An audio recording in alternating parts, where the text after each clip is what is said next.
இன்னைக்கு நம்ம MR learning Tamil channel வந்து இந்தியாவின் பறவை மனிதரை பத்தி வந்து நம்ம பார்க்க போறோம். யாரை வந்து இந்தியாவின் பறவை மனிதர் அப்படின்னு அழைக்கிறாங்க அப்படின்னு பாத்தீங்கன்னா டாக்டர் சலீம் அலி அப்படின்றவரை தான் வந்து இந்தியாவின் பறவை மனிதர் அப்படின்னு வந்து அழைக்கிறாங்க.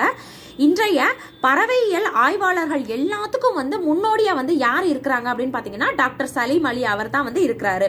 இவர் வந்து அவரோட வாழ்நாள் முழுவதையும் வந்து அந்த பறவைகளை ஆராய்ச்சி செய்வதிலும் அதை வந்து படப்பிடிப்பதிலையும் தான் வந்து அவர் ஃபுல்லா ஈடுபட்டார் அப்படின்னு சொல்றாங்க.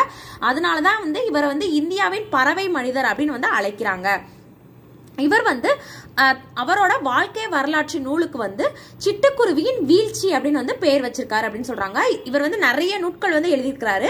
இவரோட வாழ்க்கை வரலாற்று நூலுக்கு வந்து என்ன பெயர் வச்சிருக்காரு அப்படின்னு பாத்தீங்கன்னா சிட்டுக்குருவியின் வீழ்ச்சி. இதை வந்து இப்படி கேட்கலாம், சிட்டுக்குருவியின் வீழ்ச்சி அப்படின்ற நூலோட ஆசிரியர் யாரு அப்படின்னு கேட்டாங்கன்னா டாக்டர் சலீம் அலி.